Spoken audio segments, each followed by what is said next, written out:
2026 adalah Ustadz Husnul Khair. Penceramah subuh tanggal 2 Ramadan 1447 Hijriah 20 Februari 2026 adalah Ustadz Husna Hisba Khalid. Penceramah tarawih malam besok tanggal ketiga Ramadan 1447 Hijriah 20 Februari 2026 adalah Ustadz Muhammad Khairul Anam.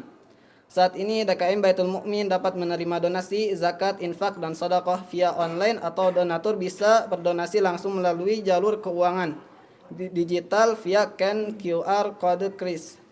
Perlu diketahui bahwa sesudah tarawih insya Allah akan dilaksanakan tadarus Al-Quran Bapak-bapak yang dibimbing oleh Ustadz Mahayat.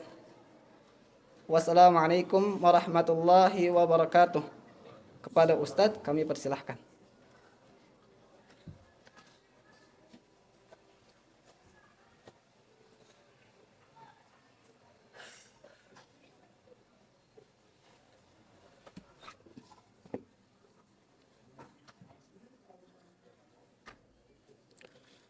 Bismillahirrahmanirrahim. Assalamualaikum warahmatullahi wabarakatuh. Alhamdulillah, salatu wassalamu ala rasulillah. Allahumma salli wa sallim ala nabiyyina Muhammadin wa ala alihi wa sahbihi ajma'in. Subhanaka la ilma lana illa ma 'allamtana innaka antal alimul hakim. Sadaqallahul azim. Puji dan puja syukur kita panjatkan ke hadirat Allah Subhanahu wa taala.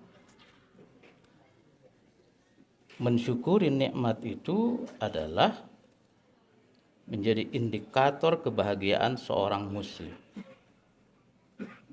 Sebaliknya, orang yang berkeluh kesah, dia akan menempatkan hidupnya pada suasana yang tidak nyaman. Itulah kenapa di dalam Al-Quran, khususnya pada surat pertama, surat Al-Fatihah, itu diawali dengan kata-kata Alhamdulillah. Segala puji hanya bagi Allah. Bapak dan ibu-ibu sekalian dimuliakan oleh Allah Subhanahu wa taala. Apa yang harus kita syukurin? Yang kita syukurin itu adalah nikmat-nikmat baik yang terlihat ataupun yang tidak. Baik yang sedikit terlihat apalagi banyak.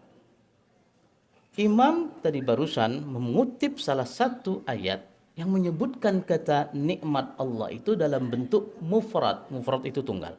Wadhkuru ni'mati. Ingatlah atas nikmatku. Para pakar tafsir mengatakan, kenapa yang Allah sebutkan atau diksi nikmat yang Allah gunakan adalah bentuk mufrad atau tunggal. Padahal kata nikmat dalam bahasa Arab bisa dirubah menjadi dalam bentuk jamak. Ada kalanya Al-Quran menggunakan kata bi'an'umillah atau ni'amun. An'um dan ni'am itu adalah bentuk jamak dari kata nikmat. Tetapi kenapa pada ayat tadi Allah gunakan kata ni'matun yang artinya tunggal? Para pakar tafsir mengatakan diksi yang Allah gunakan dalam bentuk tunggal itu seolah-olah menyindir kita. Nikmat yang satu saja sudah tak terhingga nilainya, berharganya. Apalagi jika kemudian nikmat itu banyak. Andaikan kita oleh Allah dicabut nikmat mata. Padahal selama ini kita tidak pernah meminta kepada Allah agar diberi nikmat mata. Nikmat-nikmat yang tidak kita minta tapi diberi oleh Allah, ada kalanya jauh lebih berarti, lebih besar harganya daripada nikmat-nikmat yang kita minta. Karena itu, ma'asyiral muslimin, syukurilah nikmat Allah yang sedikit. Niscaya Allah kasih yang banyak. Bagaimana Allah akan memberi nikmat yang banyak jika yang sedikit saja kita abaikan? Ma'asyiral muslimin, a'azzanillahu wa iyyakum. Pada Ramadan kedua ini, tarawih kedua, saya diminta untuk mengisi tema tentang ramainya masjid, makmurnya masjid, tapi hubungan sosial semakin renggang. Bapak dan Ibu sekalian dimuliakan oleh Allah Subhanahu wa taala. Mari kita perhatikan. ketika muazin mengucapkan atau mengumandangkan azan, Allahu Akbar, Allahu Akbar. Apa yang kita lakukan sebagai mustami'? Kita mengulangi kata-kata itu, Allahu Akbar, Allahu Akbar juga. Asyhadu an la ilaha illallah, kata muazin. Kembali kita mengulangi kata-kata itu, asyhadu an la ilaha illallah. Begitu pula wa asyhadu anna Muhammadar Rasulullah. Tetapi ketika muazin mengucapkan kata-kata hayya 'alas shalah, mari kita menuju salat. Mari kita salat. Diulangi lagi kata hayya 'alal falah. Kita tidak mengulangi kata-kata itu. Tetapi yang kita ucapkan ketika muazin mengatakan hayya 'alas salat, kita mengatakan la haula wala quwwata illa billah. Begitu pula hayya 'alal falah. Kita tidak mengulangi kata itu, tetapi yang kita balas adalah la haula wala quwwata. Kenapa ketika hayya 'alas salah kita menjawabnya dengan kata la haula? Para ulama berkata, pemilihan kata la haula itu menunjukkan bahwa tidak ada kekuatan, tidak ada daya upaya, tidak ada dorongan yang mampu mengarahkan kita, menggerakkan kaki kita menuju salat kecuali dari Allah Subhanahu wa taala. Ma'asyiral muslimin. Jadi, jika kita oleh Allah diberi nikmat berupa nikmat sehat kaki, wujud syukurnya adalah dengan memanfaatkan dan melangkahkan kaki ini ke tempat-tempat yang Allah suka. Tempat yang Allah suka adalah majelis-majelis ilmu dan masjid-masjidnya. Jadi tidak setiap orang yang bersyukur itu ternyata dia bersyukur. Karena syukur itu adalah memfungsikan, menjalankan, menggunakan nikmat apapun yang Allah berikan sesuai dengan kehendak Allah yang memberikan nikmat itu. Itulah sebabnya setiap orang mengucapkan alhamdulillah atau bahkan orang yang melaksanakan acara syukuran, apakah mereka bersyukur? Belum tentu. Karena hakikat sejati dari bersyukur adalah menggunakan, menjalankan, memfungsikan nikmat yang Allah berikan sesuai dengan kehendak Allah yang memberikan nikmat itu. Jadi jika Allah beri kita nikmat mata, gunakan mata ini untuk hal-hal yang manfaat. Allah berikan kita nikmat berupa tangan, gunakan tangan ini untuk menolong orang. Allah beri kita nikmat berupa telinga, gunakan telinga ini untuk mendengar. Allah berikan kita nikmat akal, ayo mari kita gunakan akal kita ini untuk memikirkan hal-hal yang manfaat, bukan malah merusaknya. Jika Allah beri nikmat kepada kita berupa masjid yang indah, megah dan berkah ini, maka wujud syukur atas nikmat masjid ini adalah dengan memakmurkannya, meramaikannya. Ma'asyiral muslimin, khususnya anak-anak muda, anak-anak remaja. Apa yang membuat kalian, wahai anak-anakku, begitu kuat untuk main futsal, keliling lapangan bola, bahkan jogging, joget sana, joget sini, bahkan ikut olahraga yang keras?